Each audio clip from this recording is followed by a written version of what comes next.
Good morning student. आपण आज accounts from incomplete records म्हणजेच conversion of single entry system into double entry system याचा problem number 1 बघत आहोत. पहिल्या भागामध्ये आपण तो प्रॉब्लेम सोडवला. आपला उर्वरित जो भाग आहे प्रॉब्लेमचा तर तो आपण ह्या सेकंड पार्टमध्ये इथे सॉल्व्ह करणार आहोत. तुम्ही युट्यूबवर व्हिडिओ बघत असताना याचा पहिला पार्ट बघणं अपेक्षित आहे, त्यानंतर सेकंड पार्ट असा प्रॉब्लेम नंबर 1 चे 2 पार्ट आहेत. त्या 2 पार्टमध्ये तुम्ही तो व्हिडिओ बघणं त्या ठिकाणी अपेक्षित आहे. ओके, या अगोदरचा जो व्हिडिओ आहे तो पार्ट नंबर 1 तो त्या ठिकाणी अगोदर बघणार आणि त्यानंतर हा सेकंड व्हिडिओ त्या ठिकाणी प्रॉब्लेम नंबर 1 चा बघणार आहात.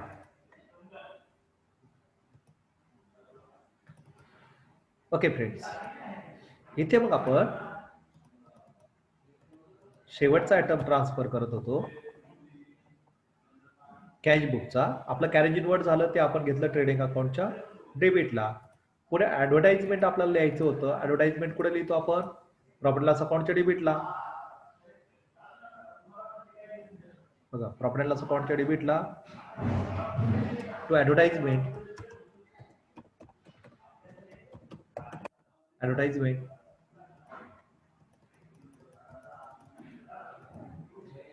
किती येते ऍडव्हर्टाइजमेंट?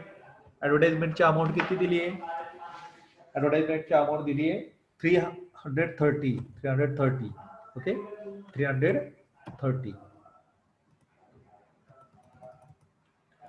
ओके, आणि त्यानंतर इथे शेवटचा आयटम दिला closing balance of cash. Closing balance of cash कुठे घेतो आपण? क्लोजिंग बॅलन्स शीटच्या असेटला, आणि ऑलरेडी तो घेतलेला आहे 1500. इथूनच हे कॅश बॅलन्सेस आपण ज्यावेळेस लिहिले तेव्हा ओपनिंगचा ओपनिंग बॅलन्स शीटच्या असेटला आणि क्लोजिंगचा क्लोजिंग बॅलन्स शीटच्या असेटला. इथे आपलं सर्व ट्रान्सफर करून झालंय बघा, आणि आपण बरोबर डबल एंट्री सिस्टीम इथे ट्रान्सफर केलंय. आणि इथे आपला काय सॉल्व्ह झाला आतापर्यंत? आपलं opening statement of affairs close झालं. इथे आपण कॅपिटल फंड कॅल्क्युलेट केला आणि तो क्लोजिंग बॅलन्स शीटच्या असेटला ट्रान्सफर केला. आता काय करणार आहोत आपण? हे 4 लेजर क्लोज करणार आहोत. पण हे 4 लेजर क्लोज करण्यामध्ये पहिला आपण बिल रिसिबल अकाउंट क्लोज करायचं, नंतर डेटर अकाउंट क्लोज करायचं. बघा, आता इथे बघा, bills payable account bill receivable अकाउंटचं जर तुम्ही कंपॅरिझन केलं तर तुम्हाला कोणती बाजू त्या ठिकाणी मोठी दिसते? डेबिट बाजू मोठी का क्रेडिट? तर इथे क्रेडिट बाजू मोठी, 17,000, 17,000. ते क्रेडिटला घेतलं 17,000. क्लोज करतोय बघा. हे 4 लेजरचं काय रिलिव्हर्स आहे. इथे काही इनकम्प्लीट रेकॉर्ड ते सापडतंय आपल्याला. बघा, बिल्स पेबल रिसिबल अकाउंटला 4 ट्रान्झॅक्शन महत्वाचे असतात. Opening balance, closing balance, opening balance, closing balance, cash received from received on bills receivable. Okay, bill receivable जे काही कॅश येतात ती कॅश मिळाली तिथे. आणि चौथं, चालू वर्षी किती बिल पाठवली कोणाला? डेटरला. तर तो बॅलन्स निघतो. आणि तो कुठे लिहित असतो आपण? बघा, बिल रिसिवेबल अकाउंटच्या डेबिटला. बिल रिसिवेबल अकाउंट डेबिटला टू टोटल डेटर्स अकाउंट.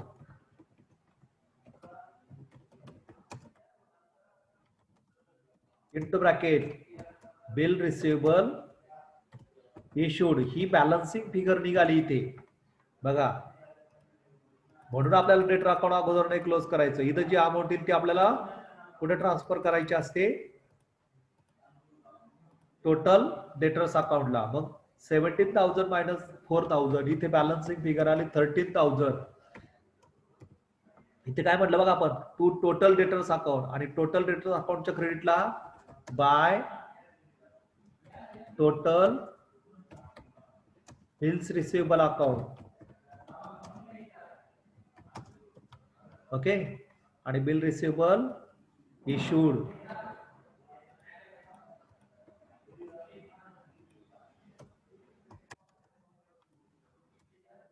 किती? 13,000. Okay,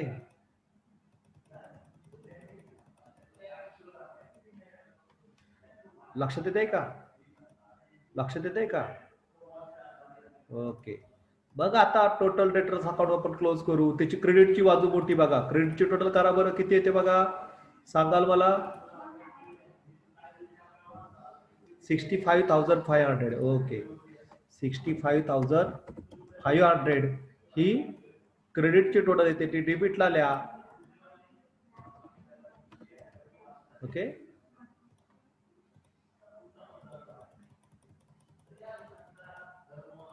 okay. आणि मग 65,500 मधून डेबिटची बाजू लेस करा. इथे आपले क्रेडिट सेल्स निघतात बघा. क्रेडिट सेल्स अतिशय महत्वाचा आयटम आहे.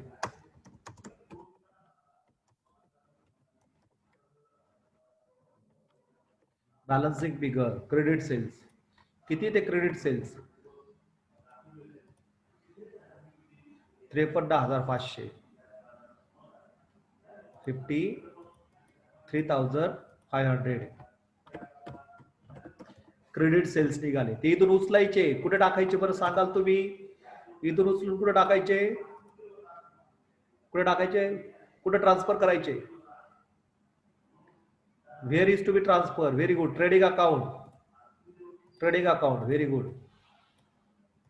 It is transfer to trading account. Trading account इथं मग क्रेडिट सेल्स आपण लिहून ठेवलेले 53,500 हे आपण याच्यात ऍड केले. आता इथं रिटर्न इनवर्ड नाही येत, नाही तर आपण ते लेस केले असते. मग टोटल सेल किती झाले बघा. Cash sale 10,000 plus credit sale 53,500. Total sale झाले 63,500. ओके 63,500. आता लक्षात आलंय तुम्हाला डेटर अकाउंट का गरजेचं आहे? बघा ही फिगर किती महत्वाची. उधारीची किती विक्री झाली, विक्रीची नोंदच नाहीये, फक्त सेल 10,000 दिसत होते अगोदर. हे शोधण्यासाठी तर आपल्याला ते बनवावं लागलं. त्याला इनकम्प्लीट रेकॉर्ड म्हणतात. ते कम्प्लीट करून घ्यायचं. आता टोटल क्रेडिटर्स अकाउंट आणि बिल्स पेबल अकाउंट क्लोज करायचं. पण अगोदर कोणतं करायचं? Bills payable account. कारण त्याचा जो बॅलन्सिंग फिगर येईल तो क्रेडिटर अकाउंटला आपल्याला ट्रान्सफर करायचा आहे. लक्षात येते?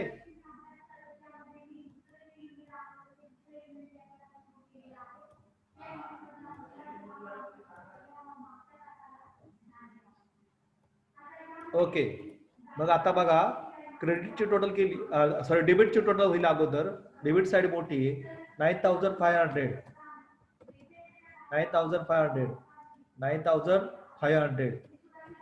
इथे काय होतं 8,500 चा बॅलन्सिंग फिगर येतोय. थोडं बॅलन्सिंग फिगर येतो. याचा अर्थ काय येतो? तेवढे बिल म्हणजे पाठवलेत क्रेडिटर्सला, म्हणून बाय टोटल क्रेडिटर्स अकाउंट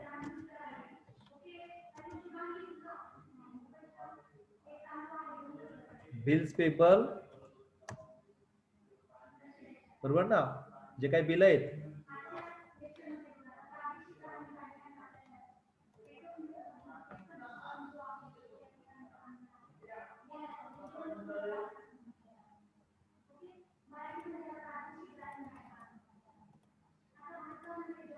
जे बिल पेबल आहेत, जी बिल क्रेडिटरला पाठवली चालू वर्षी, काय केली?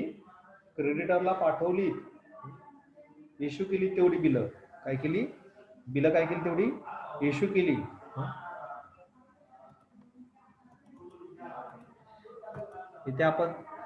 इथे आपण रिसिव्ड असं म्हणायला पाहिजे. रिसिव्ड.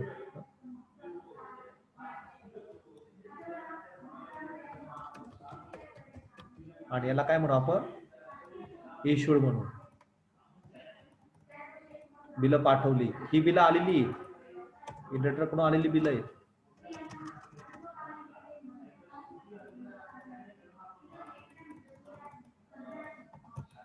आणि याला म्हणू आपण बिल पीपल इश्यूड. किती? 8,500. 8,500. मग हे 8,500 इथे काय लिहिलं आपण? बिल्स पेबल अकाउंट क्रेडिटला बाय टोटल क्रेडिटर्स अकाउंट, आणि म्हणून creditors अकाउंटच्या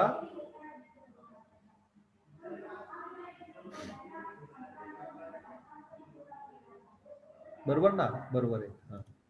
क्रेडिटला to total bills payable account,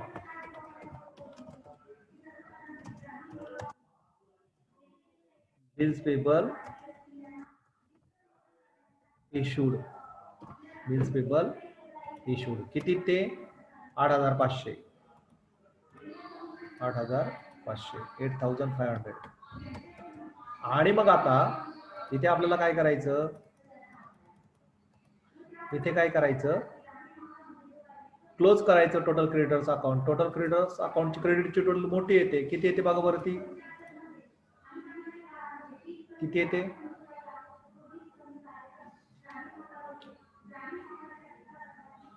27,100 800 500 1,500 37,500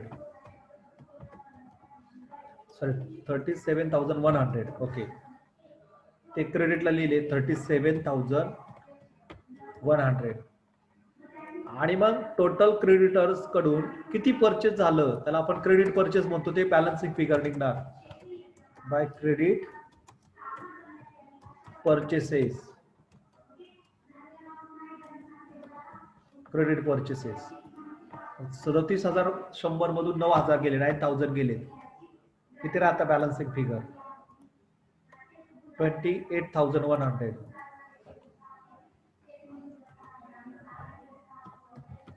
28,100 हा बॅलन्सिंग फिगर निघाला क्रेडिट परचेसचा. क्रेडिट परचेसेस शोधण्यासाठी आपण टोटल क्रेडिटर्स अकाउंट बनवलं. पण एक लक्षात ठेवा, पेबल अकाउंट क्लोज झाल्याशिवाय क्रेडिटर अकाउंट क्लोज नाही करायचं. ओके, मग आता क्रेडिट परचेसेस 28,100.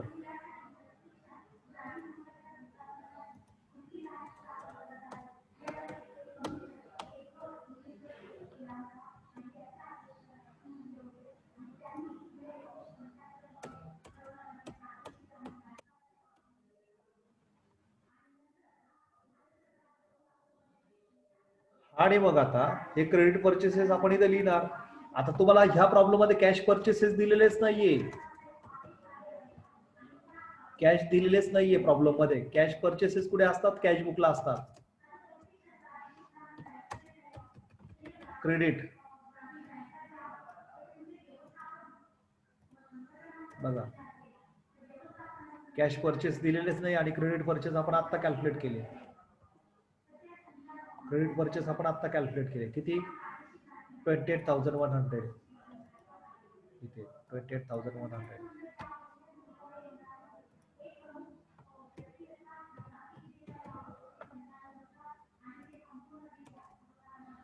टोटल किती झाले मग तेवढेच राहणार 28,100. अशा पद्धतीने आपले हे 4 लेजर क्लोज झालेत बघा इथे. आता झालेत का क्लोज? ओके, हे 4 लेजर पण इथे आपण काय केले, क्लोज केलेत. आणि मग आता बघा हे 4 लेजर क्लोज झालेत. आता आपण फायनलायझेशन करणार आहोत. ट्रेडिंग अकाउंट अगोदर क्लोज करू. ट्रेडिंग अकाउंटची क्रेडिटची बाजूची टोटल करू अगोदर. 62,500 अधिक 23,400 करा बेरीज.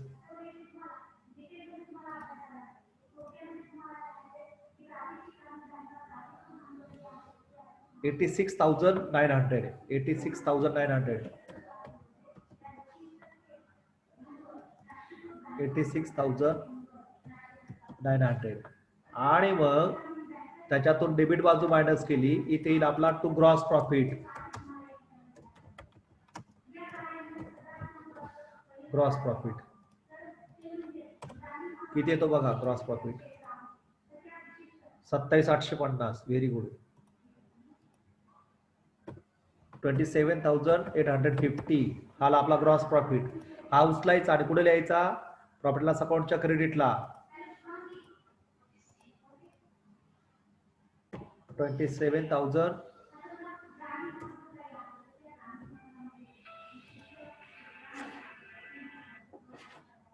27,850. आता मग profit and loss account close करू. प्रॉफिट लॉस अकाउंट क्रेडिटची टोटल करू. किती येते बघा बरं,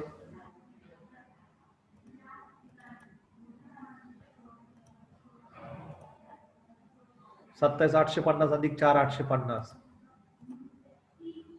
32,700. ओके,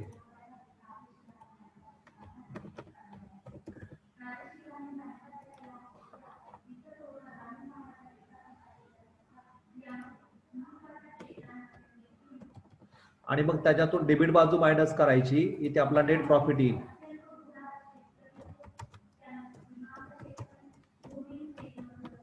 नेट प्रॉफिट किती येतो बघा, 32,700 मधून ते मायनस करा, नेट प्रॉफिट येईल आपला तिथे 20,070. बरोबर येतो ना? 20,070. 20,070. ओके. हा 20,070 इथून उचलला आणि कॅपिटल फंड मध्ये ऍड करायचा. Okay, transfer to balance sheet. Balance sheet 20,000 20,070. मग आता इथे बघा बरं, 41,650 मधून 7,520 गेले, किती येतात? कारण इथे आपल्याला प्रॉफिट ऍड करायचा आहे.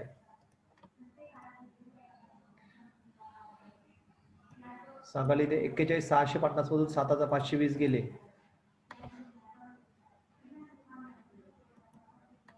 34,130. बरं, 34,130 हा बॅलन्स राहिला. आणि मग याच्यामध्ये आपल्याला ऍड करायचं नेट प्रॉफिट. नेट प्रॉफिट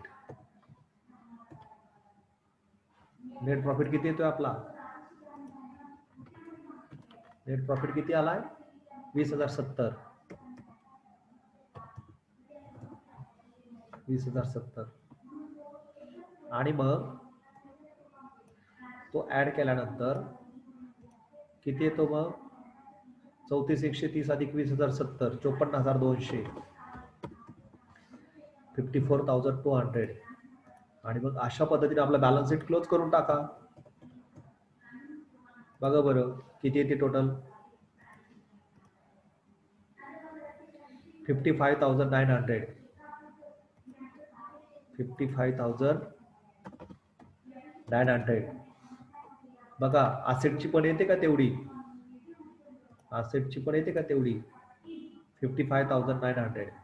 दोन्ही बाजू करा, टॅली झाला पाहिजे ते, तर आपला प्रॉब्लेम बरोबर, नाहीतर चुकलं काहीतरी. आणि आपण बरोबर असेल तर प्रॉब्लेमच चुकीचा आहे असं समजायचं. येत आहे का दोन्ही बाजू बरोबर? दोन्ही बाजू बरोबर येत आहेत?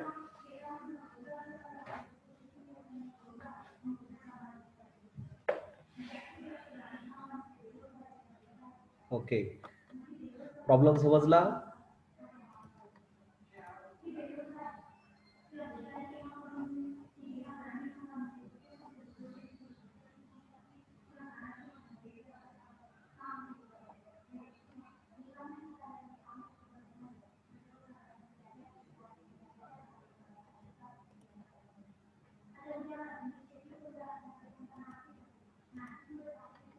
ओके, मी तुम्हाला प्रॅक्टिसला एक प्रॉब्लेम पाठवेल ग्रुपवर, तुम्ही तो सोडवणार आहात.